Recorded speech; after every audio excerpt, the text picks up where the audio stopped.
नमस्कार, आज की बात में आपका स्वागत है। कल आधी रात को एशिया कप में भारत ने पाकिस्तान को करारी मात दी, बुरी तरह हराया।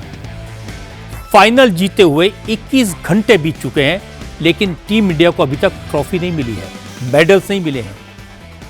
टीम इंडिया ने जीत का जश्न ट्रॉफी के बगैर मनाया। टीम इंडिया ने एशियन क्रिकेट कंट्रोल बोर्ड के चेयरमैन मोहसिन नकवी के हाथ से ट्रॉफी लेने से इनकार कर दिया था। मोहसिन नकवी पाकिस्तान के होम मिनिस्टर हैं और भारत के खिलाफ बेसिर पैर के बयान देते रहते हैं। ऑर्गेनाइजर्स ने एक ऑल्टरनेटिव प्लान बनाया था। United Arab Emirates cricket board के वाइस चेयरमैन खालिद अल जरूनी के हाथों टीम इंडिया को ट्रॉफी देने का सुझाव दिया था। टीम इंडिया इसके लिए तैयार हो गई थी, लेकिन पाकिस्तान क्रिकेट बोर्ड के चीफ इस बात पर अड़ गए कि टीम इंडिया को ट्रॉफी मैं दूंगा। कप्तान सूर्यकुमार यादव और इनकी टीम मैदान पर मौजूद थी। अनाउंसमेंट होता रहा, लेकिन कोई कप और मेडल लेने नहीं गया। थोड़ी देर बाद मोहसिन नकवी मुंह लटकाकर मैदान से बाहर चले गए, लेकिन जाते जाते एशिया कप ट्रॉफी और इंडियन प्लेयर्स को मिलने वाले मेडल अपने साथ ले गए। अब बीसीसीआई ने आईसीसी को चिट्ठी लिखकर मोहसिन नकवी की हरकत पर सख्त आपत्ति जताई है। Asia cup trophy team India के हवाले करने की मांग की है। दोबारा से सेलिब्रेशन ऑर्गेनाइज करने की डिमांड की है। पूरी दुनिया में पाकिस्तान क्रिकेट बोर्ड के प्रेसिडेंट की इस हरकत का मजाक उड़ाया जा रहा है। हजारों मीम्स बने हैं, लेकिन पाकिस्तान के होम मिनिस्टर, पाकिस्तान पीसीबी के चीफ मोहसिन नकवी को बिल्कुल शर्म नहीं आई। वो अभी भी टीम इंडिया की जीत का कप अपने पास रखकर बैठे हैं। पाकिस्तान में भी क्रिकेट टीम और पीसीबी चीफ मोहसिन नकवी का जमकर मजाक उड़ाया जा रहा है। पाकिस्तान के लोग ही अब कह रहे हैं कि जैसे आसिम मुनीर ने ऑपरेशन सिंदूर में झूठी जीत का दावा किया, ऐसे ही अब मोहसिन नकवी ये कहेंगे, तीनों मैच हमने जीते, ट्रॉफी तो हमारे पास है।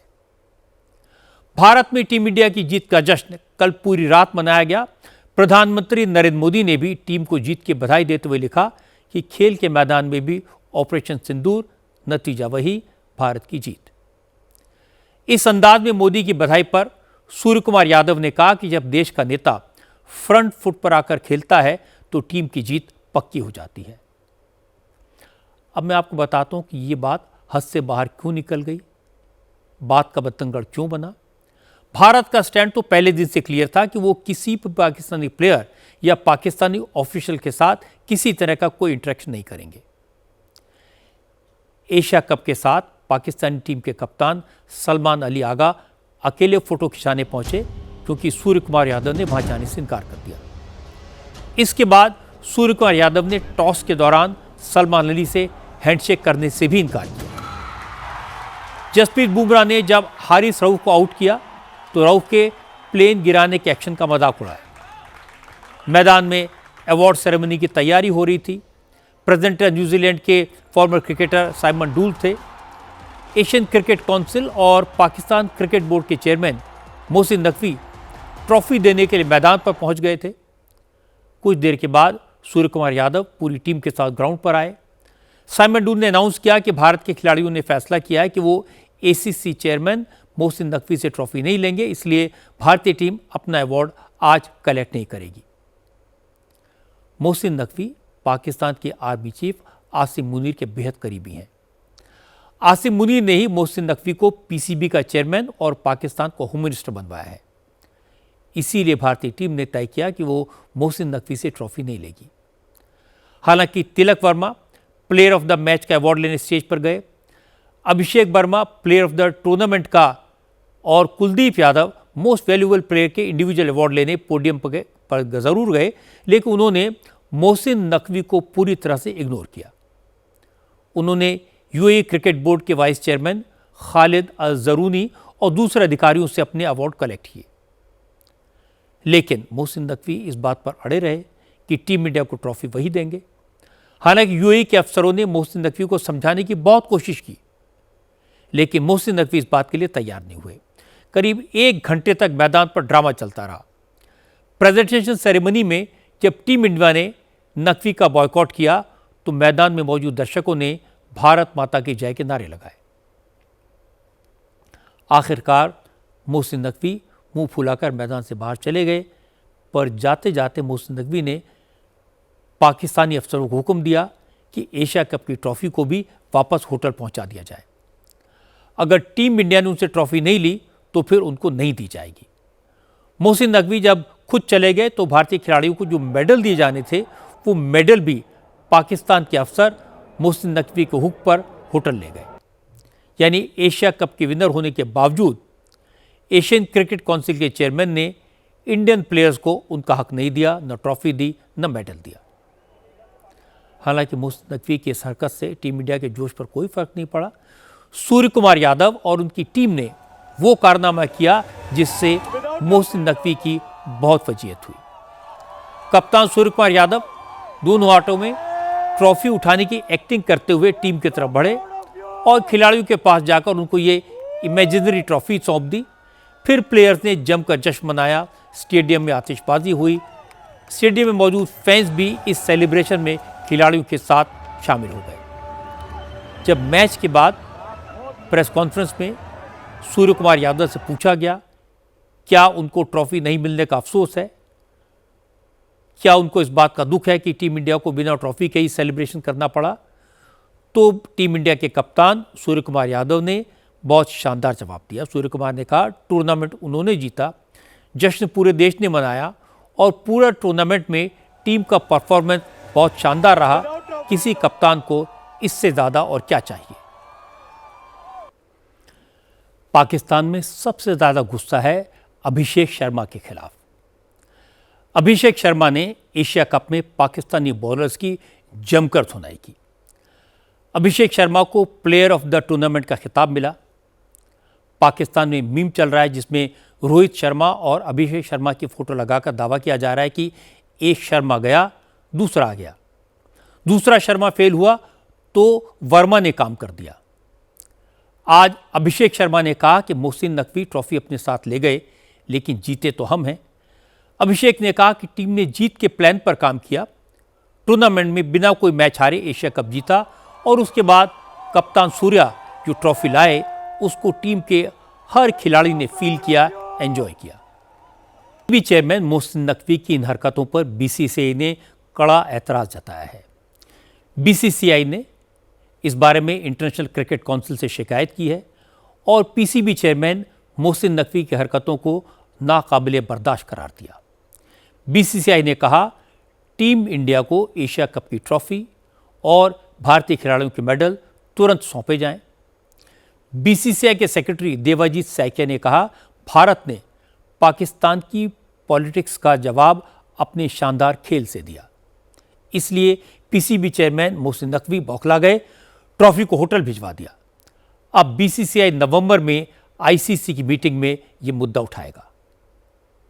जो ट्रॉफी था और मेडल्स था भारत के दल के लिए जो चैंपियन हुआ है, वो जो चेयरपर्सन है एसीसी का, उन्होंने वो अपना साथ लेके होटल लेके चला गया, तो ये बहुत खराब बात हुआ है। इसका बारे में हम लोग आईसीसी में बहुत जोरदार एक प्रोटेस्ट डालेंगे। मैं बोलूँगा आज सिर्फ प्राइज डिस्ट्रीब्यूशन ने ड्यूरिंग द टूर्नामेंट का बीच में भी काफ़ी ऐसा कोई घटना हुआ है जो क्रिकेट का साथ संबंध नहीं रखता है। वो लोग सारे क्रिकेट मैचेस को पॉलिटिकल का गेम बना देना चाहता था, लेकिन भारत ने उसका मुंह तोड़ जवाब दिया। आज जो मैच का रिजल्ट हुआ उससे हमको ये लग गया है कि क्रिकेट पिच में भी हम लोग चैंपियन है, बॉर्डर्स में भी हम लोग चैंपियन हैं। हालांकि मैच के बाद प्रेस कॉन्फ्रेंस के दौरान पाकिस्तान के कुछ पत्रकारों ने एजेंडा चलाने की कोशिश की, सूर्य कुमार यादव पर क्रिकेट के मैदान में सियासत करने का इल्ज़ाम लगाया, लेकिन सूर्या ने ऐसा जवाब दिया कि पाकिस्तानी पत्रकार की बोलती बंद हो गई। एक और पत्रकार ने पूछा क्या टीम इंडिया ने बीसीसीआई के कहने पर मोहसिन नकवी का बॉयकॉट किया। इस पर सूर्य कुमार यादव ने उल्टे उसी जर्नलिस्ट से सवाल लिया, पूछा क्या पहले कभी ऐसा हुआ है कि विनर टीम को ट्रॉफी न दी गई हो। सूर्या ने पूछा कि क्या ऐसा करना ठीक था। इसके बाद भारत के कप्तान ने खुद ही बताया कि मोहसिन नकवी से अवार्ड न लेने का फैसला टीम इंडिया का अपना फैसला था, इसका बीसीसीआई से कोई संबंध नहीं। आपने टीम इंडिया के कप्तान की डिग्निफाइड बातें सुनी। अब मैं आपको पाकिस्तान क्रिकेट टीम के कप्तान सलमान अली आगा की बात सुनवाता हूं। उन्होंने कैसे मोहसिन नकवी का बचाव करने की कोशिश की। सलमान आगा ने कहा कि Mohsin Naqvi Asian cricket council के चेयरमैन हैं, विनिंग टीम को ट्रॉफी देना उनका हक है। अगर विनर टीम उनसे ट्रॉफी लेने से इनकार कर देगी तो ट्रॉफी कैसे मिलेगी।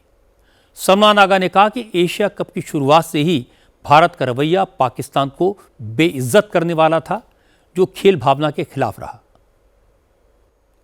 लेकिन सूर्य कुमार यादव ने पाकिस्तानियों को मिर्ची लगाने का कोई मौका नहीं छोड़ा। प्रेस कॉन्फ्रेंस के आखिर में कप्तान सूर्य कुमार यादव ने ऐलान किया कि एशिया कप के सभी मैचों की अपनी फीस वो इंडियन आर्मी को डेडिकेट करते हैं, और मुस्कुराते हुए कहा उन्हें उम्मीद है कम से कम इस पर कोई कंट्रोवर्सी नहीं होगी। सूर्य कुमार यादव का यह सवाल बिल्कुल जेन्युइन है कि हमने सारे मैच जीते, पाकिस्तान को 3-3 बार हराया, फिर भी पाकिस्तान हमारी ट्रॉफी लेकर भाग गया। एशिया कप जीतने वाली टीम के हाथ खाली हैं और हारने वाला मुल्क ट्रॉफी और मेडल को सजाकर बैठा है। अब जीतने वाली टीम के साथ इससे घटिया मजाक और क्या हो सकता है। मोहसिन नकवी जिद पकड़कर क्यों बैठे हैं। अगर होस्ट कंट्री यूएई के क्रिकेट बोर्ड के वाइस चेयरमैन टीम इंडिया को ट्रॉफी दे देते तो कौन सा पहाड़ टूट जाता। असल में पाकिस्तान क्रिकेट बोर्ड के चीफ उसी तरह की हरकत कर रहे हैं जैसी उनके आर्मी चीफ ने ऑपरेशन सिंदूर के दौरान की थी। आसिम मुनीर ने भी अपनी तबाही में जीत का दावा किया था। पूरे एशिया कप के दौरान कभी किसी पाकिस्तानी प्लेयर ने बैट को बंदूक बनाकर दिखाया, तो किसी ने प्लेन गिरने का इशारा किया, लेकिन सूर्य कुमार यादव और उनकी टीम ने अपने बैट और बॉल से करारा जवाब दिया। एक बार नहीं, 3-3 बार दिया। अब अगर मोहसिन नकवी में जरा सी भी गैरत बची है तो उन्हें ट्रॉफी और मेडल्स टीम इंडिया के हवाले करने चाहिए, वरना आईसीसी को पाकिस्तान क्रिकेट बोर्ड के चीफ के खिलाफ एक्शन लेना चाहिए। इंटरेस्टिंग बात यह कि टीम इंडिया के हाथों तीनों मैचों में पिटने के बाद पाकिस्तान की टीम वापस अपने देश लौटने में डर रही है, क्योंकि पाकिस्तान के खिलाफ पाकिस्तान में ज़बरदस्त नाराज़गी है। सबसे ज़्यादा नाराज़गी फाइनल मैच में भारतीय बल्लेबाजों के हाथों पिटने वाले बॉलर हारिस राउफ से है। फैंस ने कहा कि हारिस राउफ मैदान में सिर्फ भारत के खिलाफ इशारे करते रहे और टीम इंडिया पाकिस्तान को रौंद कर चली गई। हारिस राउफ को इशारा करने के सिवा कुछ नहीं आता। वो 6-0 करने वाला मेरे सामने ले आओ, उस 6-0 वाले को मेरे सामने ले आओ। 6-0 के चक्कर के अंदर अपना 3-0 हो गया है। अबे यार, पूरी पाकिस्तानी टीम की सारी बॉलिंग लाइनअप की इसने एफर्ट जाया करके रख दी। इसको सही सारे के सारे, हमने इसको कभी टेपियां नहीं बोला, हमने हमेशा इसकी रिस्पेक्ट की, लेकिन वो लोग इसको सही बोलते थे। इसने आज पाकिस्तान का पूरा मैच जब जब ओवर करने आया तब बर्बाद किया है। हारिस रऊफ 6 बॉलों पे 10। हारिस रऊफ तुमने किया तो किया क्या, फुल टॉस से फेंक रहे हो। 6-0 बनाता है एक्शन पिछले मैच के अंदर, जहाज गिरा रहा है, जहाज गिरा रहा है। पूरा का पूरा मैच हरवाने में हारिस रऊफ का किरदार है। फहीम अशरफ ने पूरा मैच आपको दे दिया। एक पाकिस्तानी फैन तो अपनी टीम के परफॉर्मेंस से इतना गुस्से में था कि उसने कहा भारत ने पाकिस्तानी प्लेयर से हाथ नहीं मिलाया। बिल्कुल सही किया। पाकिस्तानी खिलाड़ी रेस्पेक्ट के लायक हैं ही नहीं। पाकिस्तानी को मान लेना चाहिए कि भारत पाकिस्तान का बाप है और हमेशा बाप ही रहेगा। तो बाबर आजम भी नहीं है, अब आप किसको दोषी ठहराएंगे? बाबर आजम नहीं, हमारे पूरे पाकिस्तान जाए ना इंडिया से, हम नहीं जीत सकते। हमारी औकात नहीं है, सीधी बात है। हमें उन लोगों ने ऐसे दिए है ना, हमारी नस्ल पैदा हुई ना, हम इंडिया से नहीं जीत सकते। इंडिया हमारे बाप थे और बाप रहेंगे।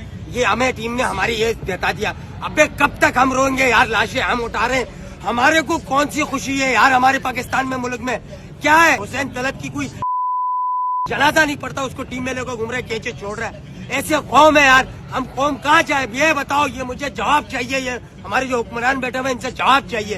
ये टीम है, हम इंडिया के मुकाबले के, हम इंडिया के जूते के बराबर नहीं है। मैं आज हल्फन कहता हूँ, इंडिया आई लव यू यार, तुम लोग सही हो, हमसे हाथ नहीं मिलाया। अगर तुम हाथ मिलाते तुम और पनौती हो जाते। बस यार, मैं और गालियां कितने दूंगा इनको।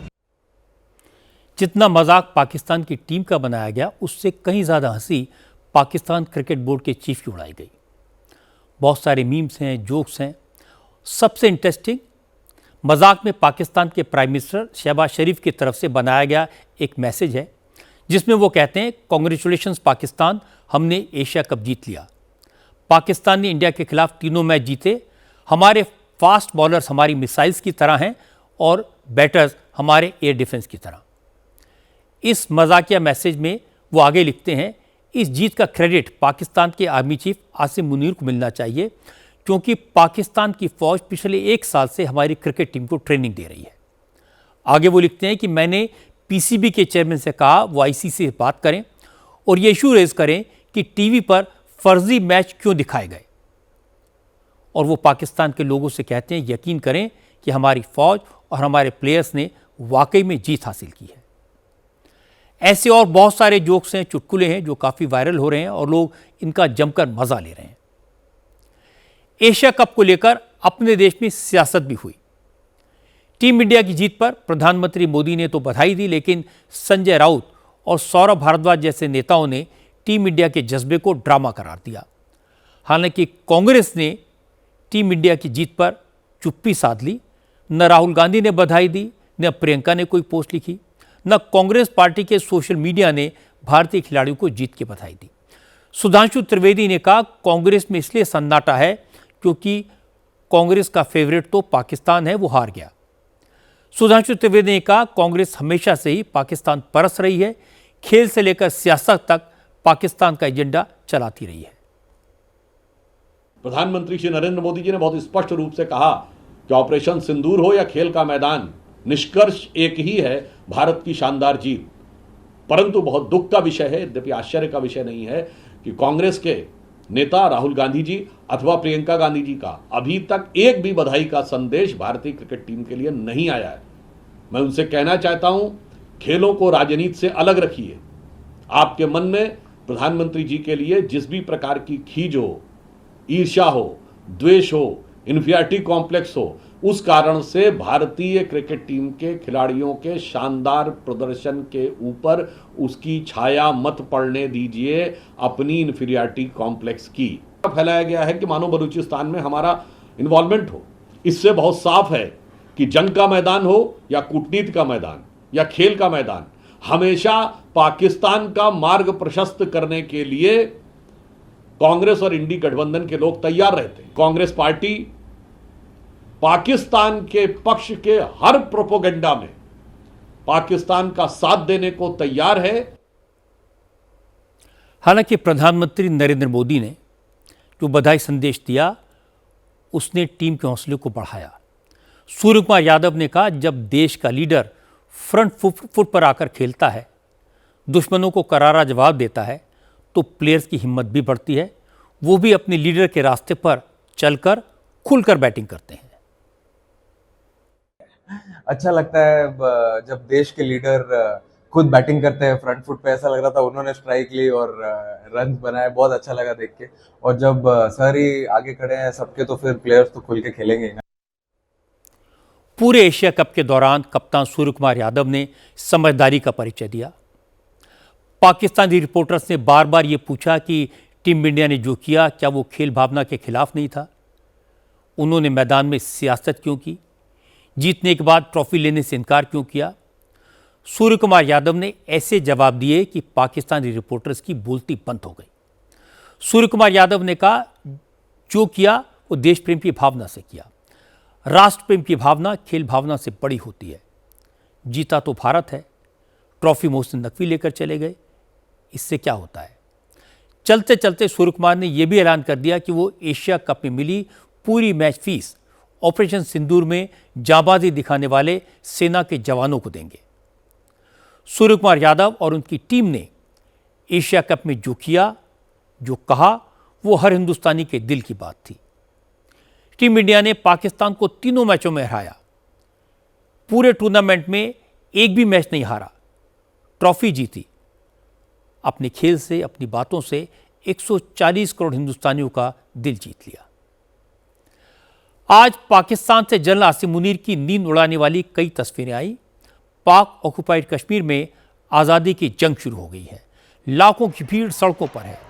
आसिम मुनीर की फौज आज़ादी की मांग कर रहे निहत्थे लोगों पर फायरिंग कर रही है, लेकिन इससे प्रदर्शन करने वालों पर कोई फर्क नहीं पड़ा। जो लोग अब तक सिर्फ नारे लगा रहे थे, सिर्फ प्रोटेस्ट कर रहे थे, अब वो पाकिस्तानी फौज के जवानों पर पलटकर वार कर रहे हैं। इस वक्त आप देख सकते हैं सांस नहीं लिया जा रहा, शैलिंग है नीचे, आंखों में से आंसू ही आंसू। पीओके में हजारों लोग फौज के खिलाफ मैदान में खड़े हुए हैं। पीओके के कोटली इलाके में हालात काफ़ी बिगड़ चुके हैं। कोटली से आई तस्वीरें चिंता में डालने वाली हैं। पुलिस भीड़ पर काबू पाने के लिए टीयर गैस के शेल छोड़ रही है, लाठीचार्ज कर रही है।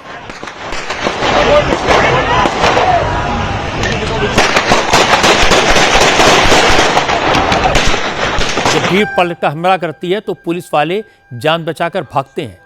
अब सेना को आगे किया गया है। पाकिस्तानी सेना के जवानों को फायरिंग की खुली छूट दी गई है।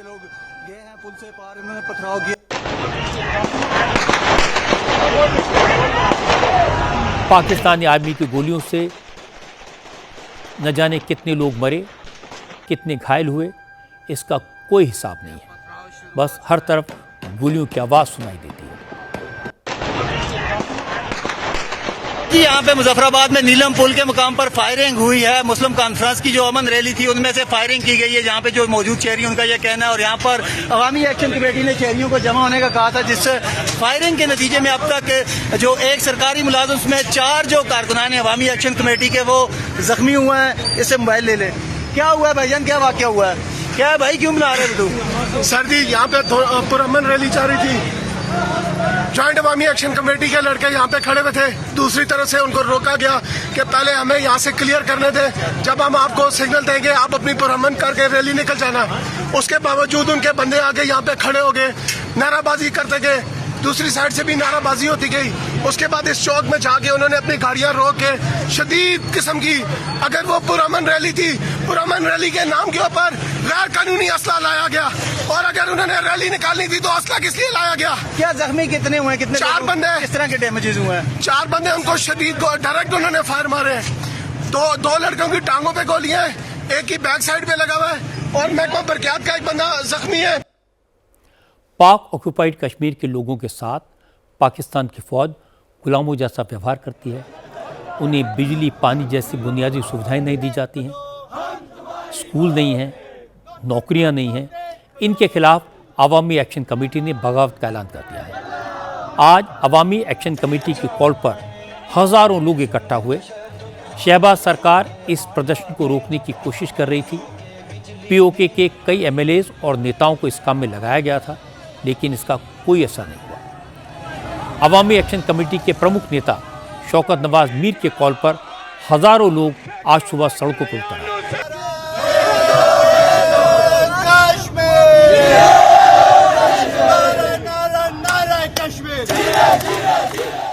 कोटली के शहीद चौक में भारी सैलाब उमड़ा।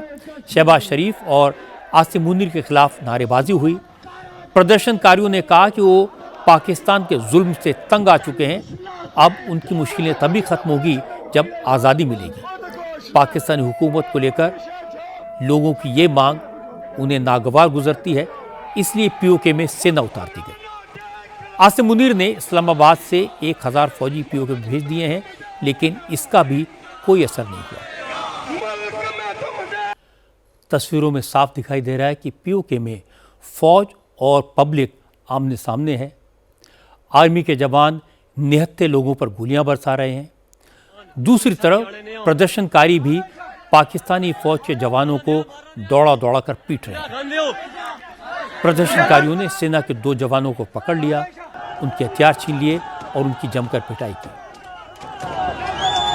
पुलिस और सेना की कई गाड़ियों पर लाठी डंडों से हमला बोल दिया। अवामी एक्शन कमेटी के शौकत नवाज मीर इस प्रोटेस्ट की अगुवाई कर रहे हैं, लेकिन पाकिस्तानी फौज का रुख देखकर उन्होंने पहले ऐलान कर दिया कि उनके साथ कोई अनहोनी हो जाने पर अवाम के हक की लड़ाई कौन लड़ेगा, पीओके की आज़ादी का झंडा कौन उठाएगा। मेरे बाद अगर मेरे साथ कोई ऐसे नागवार हालात पैदा होते हैं तो उसके बाद जो है बाय प्रोटोकॉल जो है गौर अहमद कश्मीरी साहब जो हैं वो इस सेटअप को लीड करेंगे। और खुदा ना खास्ता अगर, क्योंकि हालात ऐसे हैं कुछ भी हो सकता है, अगर गौर अहमद कश्मीरी साहब के साथ कोई प्रॉब्लम होती है तो उसके बाद जो हमारी सेकंड लाइन है उसके अंदर राजा सईद साहब जो मेरे साथ बैठे हैं, राजा सईद साहब उस प्लेटफॉर्म को लीड करेंगे। और जम्मू कश्मीर ज्वाइंट अवामी एक्शन कमेटी का जो भी प्रोटोकॉल बनेगा, जो भी बात करे, जो फैसला होगा जम्मू कश्मीर ज्वाइंट अवामी एक्शन कमेटी का, तो ताजरान के हवाले से फैसला गौर अहमद कश्मीरी साहब और राजा सईद साहब, उनके बाद राजा सईद अहमद जो है वो करने का इख्तियार रखते हैं। पाकिस्तान में हर कोई डरा हुआ है, शहबाज की कुर्सी हिली हुई है। लग रहा है कि फील्ड मार्शल आसिम मुनीर पूरी तरह हुकूमत पर कब्जा जमा चुके हैं और अपने हक के लिए दुनिया भर में प्रोटेस्ट होते हैं। ये बहुत आम बात है, लेकिन जिस तरह से POK में फ़ौज उतारी गई, गोली चलाई गई, इससे साफ दिख रहा है कि बात हक से कहीं आगे निकल चुकी है। ये बात बड़ी बगावत का रूप कभी भी ले सकती है। शहबाज शरीफ और आसिम मुनीर को टेंशन पेशावर से शुरू हुए इमरान खान की पार्टी के प्रोटेस्ट को लेकर भी है। PTI के लाखों सपोर्टर इमरान की रिहाई की मांग को लेकर सड़कों पर आ गए हैं। इमरान 2 साल से अडियाला जेल में बंद हैं। अब इमरान के सपोर्टर्स ने अडियाला जेल पर धावा बोलकर इमरान को रिहा कराने का ऐलान कर दिया है। पेशावर में इमरान की पार्टी की रैली में लाखों की भीड़ उमड़ी। इस रैली में PTI के लीडर्स ने कहा, या तो आसिम मुनीर जिद छोड़ें, इमरान खान को रिहा करें, वरना पाकिस्तान की आवाम अपने लीडर को जेल से छुड़ाने का मादा रखती है। इमरान खान का पैगाम हकीकी आजादी का पैगाम, और वो पैगाम है कि हकीकी आजादी की जंग जो इमरान खान इस कौम के लिए लड़ रहा है, वो जंग जीतने तक ये जंग जारी रहेगी। और हकीकी आजादी क्या है? हकीकी आजादी इमरान खान का वो ख्वाब, मदीना की रियासत जिसमें इमरान खान ने वादा किया है कि कौम को इंसाफ मिलेगा। मैं आपको एक पैगाम देता हूं, इस पैगाम को गौर से सुने कि इस मुल्क में माशाल्लाह लगे और माशाल्लाह से नुकसान हुआ। आज इमरान खान कहता है कि इस मुल्क में आसिम ला है, इमरान खान कहता है इस मुल्क में आसिम ला है। और अगर आसिम ला है तो आसिम मुनीर साहब, फील्ड मार्शल साहब, आप 25 करोड़ अवाम के सिपाहसालार हैं। आप पर यह फर्ज बनता है कि आप वजाहत करें इस बात की और 25 करोड़ अवाम के लीडर को आप बताएं कि इमरान खान जो पूछ रहा है कि इस मुल्क में आसिम ला है, अपना किरदार अदा करे और इमरान खान का मसला हल करे। इस रैली में बड़ी तादाद में महिलाएं भी पहुंची थी। इन औरतों ने कहा, इस तरह की रैलियां बहुत हो गईं, अब इमरान की रिहाई का एक ही रास्ता है, अडियाला जेल पर धावा बोल दिया जाए।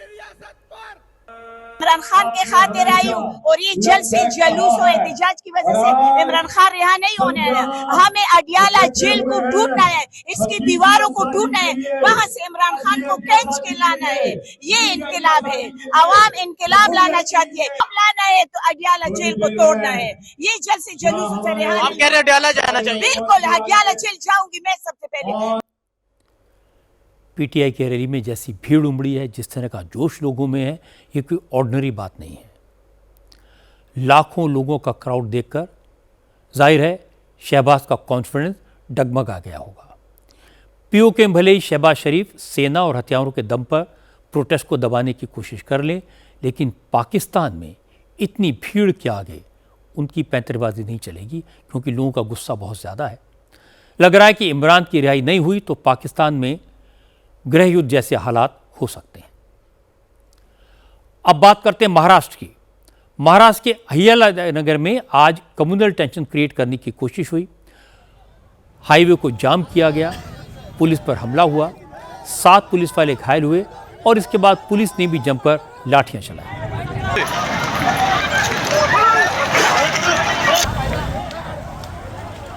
असल में हुआ ये कि अहिल्याबाई नगर के मालीवाड़ा इलाके में नवरात्रि के दौरान दुर्गा माता दौड़ का आयोजन किया गया था। सड़क पर रंगोली बनाई गई थी। एक रंगोली में किसी ने पैगंबर साहब का नाम लिख दिया और इसका वीडियो सोशल मीडिया पर पोस्ट कर दिया। शिकायत पुलिस के पास पहुंची। पुलिस ने एफआईआर दर्ज कर ली, एक शख्स को गिरफ्तार कर लिया, लेकिन इसी दौरान सड़क पर सैकड़ों लोग जमा हो गए। तोपखाना कोतवाली के सामने प्रोटेस्ट शुरू कर दिया। सड़क पर लंबा जाम लग गया। पुलिस अफसरों ने लोगों को समझाने की कोशिश की, लेकिन कुछ लोगों ने पुलिस पर हमला कर दिया। इसके बाद पुलिस ने लाठीचार्ज किया और हंगामा करने वाले 30 लोगों को डिटेन कर लिया। एक रैली जाने वाली थी, वहाँ रंगोली बिछाई गई थी और उसमें जो कंटेंट था उसके बारे में कुछ मुस्लिम समाज ने उसमें आपत्ति जताई थी। कोतवाली पुलिस थाने में एक गुना नोंद हुआ था और जो एक्यूज्ड है उसको अरेस्ट भी हुआ था। उसके मद्देनज़र कुछ मुस्लिम युवक जो है वो कोटला स्टैंड के पास जमा हो गए। उन्होंने जो रोड है, संभाजीनगर जाने वाला रोड है, उसको रोका। वार्निंग देने के बाद भी वो वहाँ से हिले नहीं। कुछ लोगों ने पत्थरबाजी शुरू किया तो मॉब जो है, मॉब को पुलिस ने डिस्पर्स किया है और 30 लोगों को ताबे में लिया है। मुख्यमंत्री देवेंद्र फडणवीस ने कहा कि अहिल्यानगर में जो हुआ उसके पीछे महाराष्ट्र में माहौल खराब करने की साजिश है। फडणवीस ने कहा कि लोकसभा चुनाव से पहले भी इसी तरह की घटनाएं हुई थी। अब म्यूनिसिपल कॉरपोरेशन के इलेक्शन होने वाले हैं तो फिर टेंशन क्रिएट करने की कोशिश हो रही है, लेकिन सरकार इस तरह की किसी साजिश को कामयाब नहीं होने देगी। इतना ही कहना चाहूँगा कि जिस प्रकार से ये सारे अलग अलग प्रकार के बोर्ड्स लग रहे हैं या बाकी चीज़ें चल रही है, एक प्रकार से ये भी देखना पड़ेगा कि क्या इसके पीछे कोई साजिश है, क्या कोई यहाँ पर जो हमारा सामाजिक ताना बाना है उसको एक प्रकार से उधेड़ने का प्रयास कोई कर रहा है क्या, इसको भी ध्यान में लेना पड़ेगा। जिस प्रकार से एक पोलराइजेशन का प्रयास लोकसभा के समय महाराष्ट्र में हुआ था कि उसी प्रकार से कोई कुछ कर रहा है, इसको भी देखना पड़ेगा। सभी को अपने अपने धर्म का अवलंब करने का पूरा अधिकार है, लेकिन इस प्रकार से लोगों के बीच तनाव पैदा हो, इस प्रकार से अगर कोई करता है तो योग्य नहीं है। जिसने भी रंगोली में पैगंबर साहब का नाम लिखा उसने जानबूझकर शरारत की है, लोगों की भावनाओं को भड़काने की कोशिश की है। पुलिस ने अच्छा किया, उस शख्स के खिलाफ एक्शन लिया, उसे पकड़ लिया। पुलिस के एक्शन के बाद नारेबाजी और प्रोटेस्ट की कोई ज़रूरत नहीं थी, इसलिए पुलिस को ये पता लगाना चाहिए कि लोगों को किसने भड़काया, भीड़ किसने जुटाई। ऐसे लोगों का भी इलाज वैसे ही होना चाहिए जैसा यूपी में हुआ। और अब बात उत्तर प्रदेश की। बरेली में जुमे की नमाज के बाद हुई हिंसा में तौकीर रजा समेत 55 लोगों की गिरफ्तारी हो चुकी है। इनमें से हिंसा की साजिश रचने वाले तौकीर रजा के करीबियों समेत 28 लोगों को पुलिस ने आज पकड़ा। आज अरेस्ट हुए लोगों में हिंसा का मास्टरमाइंड नदीम भी शामिल है। नदीम तौकीर रजा का राइट हैंड माना जाता है। पुलिस ने उसे शाहजहांपुर से गिरफ्तार किया। नदीम ने ही हिंसा के लिए भीड़ को जुटाया। व्हाट्सएप ग्रुप के जरिए 55 लोगों को भीड़ इकट्ठा करने की जिम्मेदारी दी। अब नदीम और उसके साथियों के खिलाफ नगर निगम का एक्शन भी शुरू हो गया है। बरेली के सिविल लाइन इलाके में तौकीर रजा के संगठन इत्तेहाद मिल्लत काउंसिल के दफ्तर समेत पूरी मार्केट को सील कर दिया गया है। पता चला कि यह मार्केट तौकीर के करीबी डॉक्टर नफीस का है। इसके अलावा तौकीर के करीबी लोगों के 2 होटल भी सीज कर लिए गए हैं। इन दोनों होटल्स में इलीगल कंस्ट्रक्शन किया गया था। आपको बता दें कि 26 सितंबर को आई लव मोहम्मद के पोस्टर को लेकर हजारों लोग अचानक सड़कों पर आ गए थे। बच्चों को आगे करके भीड़ ने पुलिस पर हमला किया था। इसके बाद योगी आदित्यनाथ ने हिंसा करने वालों के खिलाफ सख्त से सख्त एक्शन के निर्देश दिए। योगी आदित्यनाथ ने साफ साफ कहा, पर्व और त्योहारों के मौके पर गड़बड़ी करने वालों को बख्शा नहीं जाएगा। ऐसा इलाज होगा कि कई पीढ़ियां याद रखेंगी। कुछ लोग हैं जिनको शांति अच्छी नहीं लगती, कल्याण अच्छा नहीं लगता। जब भी कोई हिंदू पर्व और त्योहार आता है उनको गर्मी आने लगती है और उनकी गर्मी को शांत करने के लिए हमें डेंटिंग पेंटिंग का सहारा लेना पड़ता है। आस्था अंतःकरण का विषय है, प्रदर्शन का विषय नहीं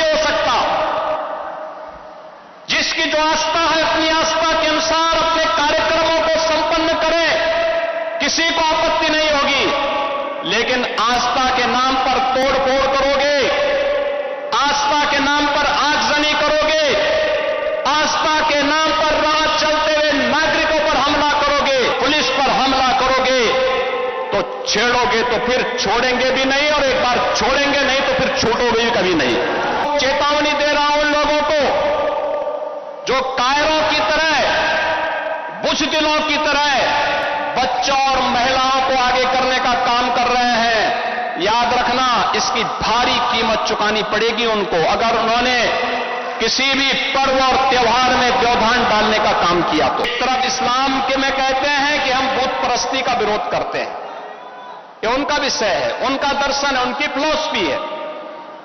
हम तो मूर्ति पूजक हैं। और इस्लाम का अनुयायी कहता है कि हम बुत परस्ती का विरोध करते हैं, उससे वे नफरत करते हैं।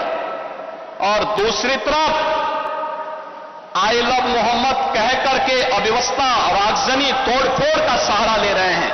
उन्हें मालूम है ये शारदीय नवरात्रि है, विजयादशमी का पर्व है, और शारदीय नवरात्रि को अगर अव्यवस्था पैदा करोगे, चंड मुंड बनकर के कार्य करोगे, तो मां भगवती कभी बर्दाश्त नहीं करने वाली है। अराजकता स्वीकार्य नहीं, कतई स्वीकार्य नहीं।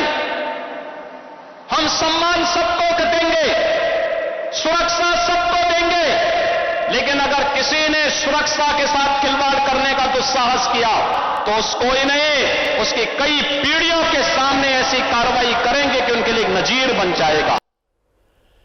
श्रावस्ती के बाद बलरामपुर में भी योगी ने कहा कि उनकी सरकार किसी के साथ कोई भेदभाव नहीं करती, सरकारी योजनाओं का फायदा सबको मिलता है, लेकिन इसके बाद भी कुछ लोग समाज में जहर घोलने की कोशिश करते हैं तो फिर उन्हें अंजाम भुगतने के लिए तैयार रहना चाहिए।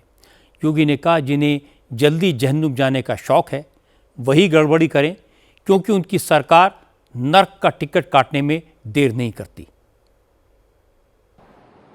जिन्हें विकास अच्छा नहीं लगता है वे कहीं न कहीं विकास में व्यवधान पैदा करते हैं। उत्सव के समय उपद्रव पैदा करना चाहते हैं तो मान करके चलिए कि ये रास्ता उनका सीधे नरक में जाने का होगा, सीधे नरक में। जो भी पर्व और त्योहारों में उपद्रव करेगा उसको हम पहले से इस बारे में कह देंगे कि उसको बिना मांगे जहन्नुम में जाने का टिकट हम काट करके दिला देंगे। अगर किसी को जहन्नुम में जाना हो तो गजवाए हिंद के नाम पर अराजकता पैदा करने का कुत्सित प्रयास करें, और छद्म रूप में जो लोग इस प्रकार की गतिविधियों में लिप्त हैं वे भी कान खोल करके सुन लें। देर सवेर छांगुर जैसे हाल तो उनके भी होने ही हैं। लातों के भूत बातों से नहीं मानते, वे जितना सोचते हैं उससे ज्यादा हमारी पहले से तैयारी रहती है, और जब भी दुस्साहस करेंगे ऐसे ही पिटोगे जैसे बरेली के अंदर पीटे गए हो। योगी आदित्यनाथ की लाइन बिल्कुल क्लियर है, योजनाओं का लाभ देने में कोई भेदभाव नहीं किया जाएगा, लेकिन दंगा भड़काने वालों के साथ कोई रियायत नहीं बरती जाएगी। आगजनी और हिंसा करने वालों के खिलाफ तुरंत एक्शन होगा। लोग ये जानते हैं कि योगी जो कहते हैं वो करते हैं। इसके बावजूद अगर कोई गलत हरकत करता है, पुलिस को गुमराह करता है, पत्थर चलाता है, गोलियां चलाता है, दंगे भड़काता है, तो उसे खामियाजा भुगतने के लिए तैयार रहना चाहिए। और अब बात लॉरेंस बिश्नोई की। कनाडा ने गैंगस्टर लॉरेंस बिश्नोई गैंग के ऊपर कड़ी कार्रवाई की है। कनाडा की सरकार ने बिश्नोई गैंग को एक विदेशी आतंकी संगठन डिक्लेयर किया है। कनाडा की पब्लिक सेफ्टी मिनिस्ट्री की तरफ से एक बयान जारी किया गया है जिसमें कहा गया कि बिश्नोई गैंग एक इंटरनेशनल टेररिस्ट गैंग है जो हिंसा, दहशतगर्दी और लोगों को डराने धमकाने का काम करता है। बिश्नोई गैंग को आतंकी संगठन घोषित करने के बाद कनाडा की सरकार को उसके खिलाफ और कड़ी कार्रवाई करने की छूट मिल सकेगी। कनाडा के पब्लिक सेफ्टी मिनिस्टर गैरी आनंद संगारी ने कहा, सरकार के इस फैसले के बाद जांच एजेंसियां बिश्नोई गैंग से जुड़े लोगों की संपत्तियां जब्त कर सकेंगी, उनकी गाड़ियों को अपने कब्जे में ले सकेंगी और गैंग मेंबर्स के बैंक खातों को भी सीज किया जा सकेगा। लॉरेंस बिश्नोई गैंग ने कनाडा में हुए कई हमलों की जिम्मेदारी ली है। कनाडा के सरे में कॉमेडियन कपिल शर्मा के कैफे पर गोलाबारी भी लॉरेंस बिश्नोई ने करवाई थी, ये दावा किया था। पिछले साल बिश्नोई गैंग ने कनाडा में पंजाबी सिंगर्स एपी ढिल्लों और गिप्पी ग्रेवाल के घर पर फायरिंग करवाई, इसका दावा किया था। पता चला कि लॉरेंस बिश्नोई का भाई अनमोल बिश्नोई कनाडा में रहता है। उसके गैंग के मेंबर गोल्डी बरार और रोहित गोदारा भी कनाडा में रहकर ही अपराधों को अंजाम देते हैं। बिश्नोई गैंग पर एक्शन लेकर कनाडा ने अच्छा काम किया है। असल में पुलिस को आजकल पहले तो ये पता लगाना पड़ता है कि एक्सटॉर्शन या मर्डर की जो धमकी आई है वो वाकई में बिश्नोई गैंग की है या इस गैंग के नाम पर कुछ छोटे मोटे गैंग लोगों को डराने की कोशिश कर रहे हैं। लॉरेंस बिश्नोई इस समय गुजरात की जेल में है, लेकिन उसके गैंग के बहुत सारे मेंबर्स कनाडा से ऑपरेट करते हैं। उन सब पर नकेल कसने में अब आसानी होगी। अगर कनाडा का पब्लिक सेफ्टी डिपार्टमेंट भारत की सिक्योरिटी एजेंसीज के साथ मिलकर काम करेगा तो ये काम और बेहतर तरीके से किया जा सकेगा।